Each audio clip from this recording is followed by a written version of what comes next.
அனைவருக்கும் காலை வணக்கங்கள். Good morning friends. இருமொழி கொள்கையில் போவோம், தமிழும் இங்கிலீஷும் சேர்ந்து. நாணயங்கள் சேகரிப்பாளர்களுக்கு ஒரு நாணயமான பதிவு. தமிழுக்கும் அமுது என்று பெயர். மகிழ்வித்து மகிழ்.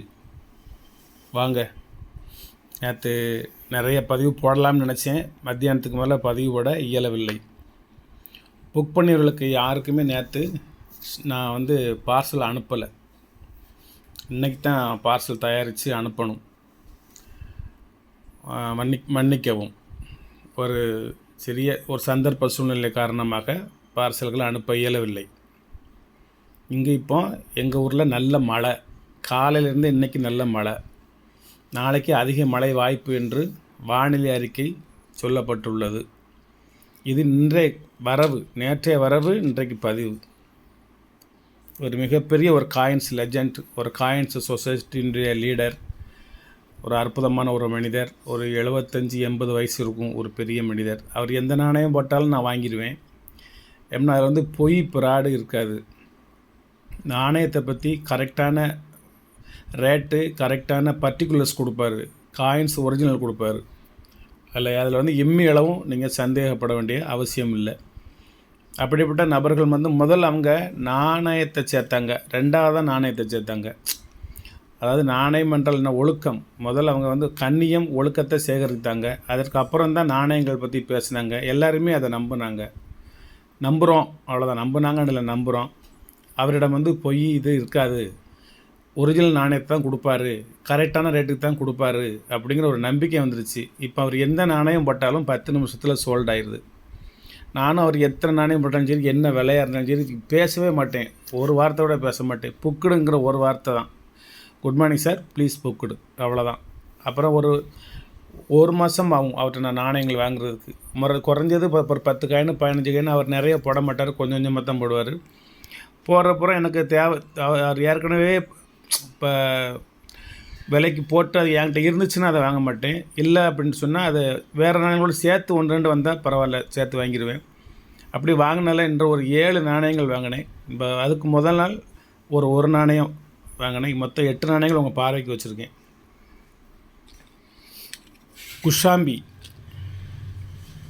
குஷாம்பி டைனாஸ்டி இதுக்கு பேர்.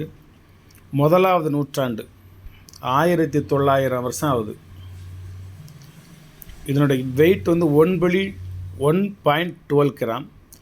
Copper coin, very rare coin, 450 ரூபா rate. Now in UP, Uttar Pradesh மாநிலத்தில் இப்போ இந்த ஏரியா இருக்குது. இதில் புல், ஸ்வஸ்திக், ட்ரீ மற்றும் சிம்பல்கள் உள்ளன. இது எல்லாமே அவர் எனக்கு எழுதி அனுப்புனது. இந்த இருக்கு பாருங்க. இது எல்லாமே ஒவ்வொரு காயினுடன் சேர்த்து இந்த மாதிரி பயோடேட்டா எழுதி எனக்கு அனுப்புவார். ஒவ்வொரு காயினோடையும் இது சேர்ந்து உள்ளே இருக்கும். இதெல்லாம் அதை பார்த்து தான் நான் இதில் எழுதி வைப்பேன்.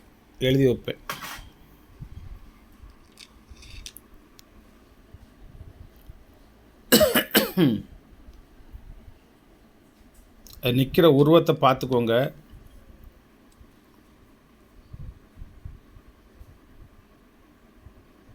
மலையமான் நாணய வகைற மாதிரி இதுவும் சேர்ந்துருக்கும். மலையமான் நாணயங்கள் இருக்குல்ல, அது மாதிரி இதுலேயும் ஒரு மான் நிற்கிறது மாதிரி இருக்கும். ஆனால் அவர் காளை மாடு நிற்கிறதா எழுதியிருக்காரு. இதில் புல் அப்படின்னு எழுதியிருக்கார். மிகவும் நுணுக்கமான முறையில் இதை ரிசர்ச் பண்ணி அதனுடைய இதில் பொறிப்பாங்க. ஸ்வஸ்திக்ங்கிறது ஒரு முத்திரை, அதுவும் இதில் இருக்கிறதா அவர் எழுதியிருக்கிறாரு. குஷாம்பி நாணயம் அப்படின்னு இதுக்கு பேர்.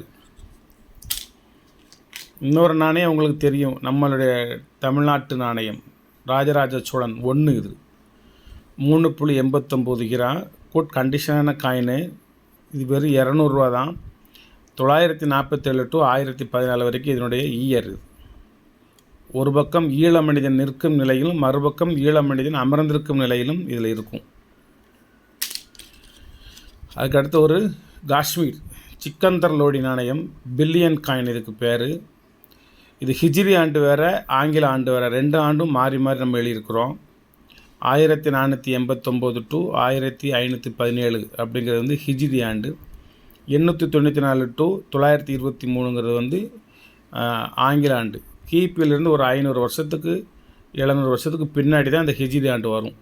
இதோட வெயிட்டான நாணயம். இதனுடைய இது வந்து எடை வந்து 9 கிராம், 8.95 கிராம். இது வந்து இதோட ரேட் வந்து 650 ரூபா. வேறு குட் கண்டிஷனான காயின். இது வந்து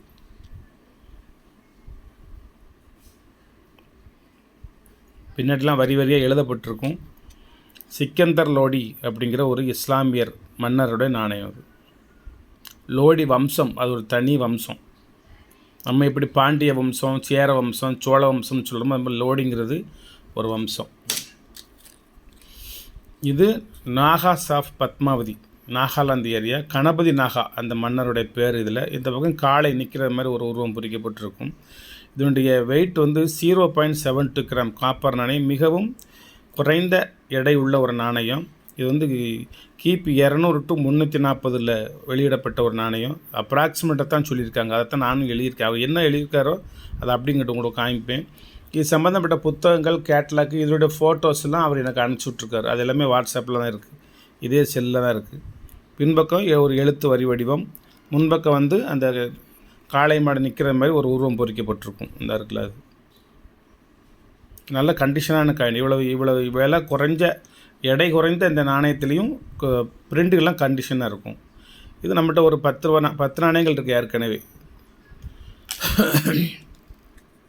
இது மதுரை திருமலை நாயக்கர், எங்கள் அப்பா வீரப்ப நாயக்கர், அப்பா இந்த நாயக்கர் கிருஷ்ணப்ப நாயக்கர். இது மாதிரி அது ஒரு வம்சம், நாயக்கர் வம்சம்னு சொல்லி. இது மன்னர் நிற்கும் நிலை. பின்னாடி வந்து ஸ்ரீ வீரா அப்படின்னு தெலுங்கில் எழுதப்பட்ட ஒரு நாணயம். நாயக்க வம்சத்து ஒரு நாணயம். இது வந்து கஸ்னாவிட் அப்படிங்கிற ஒரு ஏரியா. அது கஸ்னாவிட் டைனாஸ்டி. குஸ்ரு மாலிக் அப்படின்னு ஷார்ட்டாக கூப்பிடுவாங்க. அவருடைய உண்மையான பேர் வந்து அபுல் முஷாஃபர் குஸ்ரு மாலிக். அவர் பேர் வந்து அபுல் முஷாஃபர் குஸ்ரு மாலிக். கஸ்னாவிட் பேரரசு மேலே எழுதிக்கிறது இந்த கஸ்னாவிட் டைனாஸ்டி தான் கீழே தமிழ் எழுதிங்க. கஸ்னாவிட் பேரரசின் கடைசி சுல்தான் இவர். இயர் வந்து 1160 டு 1186, ஒரு 26 வருஷங்கள். விலை 650 ரூபா. காயின் வந்து ஃபுல் கண்டிஷனாக இருக்கும். உங்களுக்கு வந்து இந்த சுல்தான்கள் காயின்கள் எல்லாமே நல்ல கண்டிஷனாக, திக்னஸாக, பெரிய நாணயமாக இருக்கும். ஒரு நல்ல கண்டிஷனான ஒரு காயின்.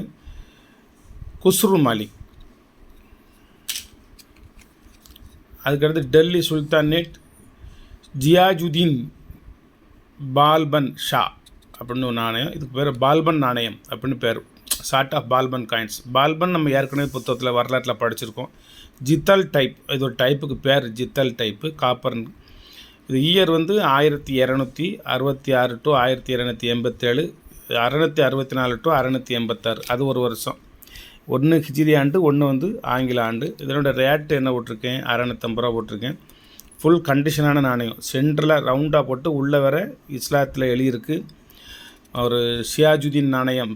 அதை விட இது பால்பன் நாணயம் அப்படிங்கிறதான் கரெக்டு. பால்பன் ஷா அப்படிங்கிற நாணயம் தான் கரெக்டு. அவங்க எல்லாமே டெல்லி சுல்தான்கள், டெல்லியை அரசாட்சி செய்த ஒரு மன்னர்கள். அதுக்கடுத்து ஒரு குஷானா டைனாஸ்டி டைப்பு. இதில் வந்து ஒரு மனிதர் ஒரு ஃபுல்லாக ஒரு கோட்டை போட்டு நிற்கிற மாதிரி ஒரு உருவம் இதில் பொறிக்கப்பட்டிருக்கும். இது ஒரு 250 ரூபா தான் போட்டிருக்கேன். ஏன்னா காயின் கொஞ்சம் கண்டிஷன் கம்மியாக இருக்கிறதுனால 250 ரூபா போட்டிருக்கேன்.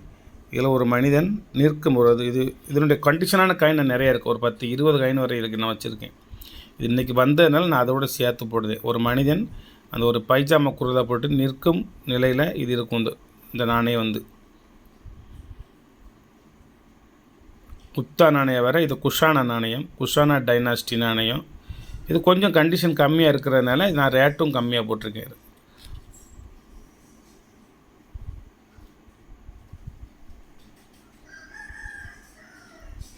தடிமான 2 கோட்டை தெரியுதா?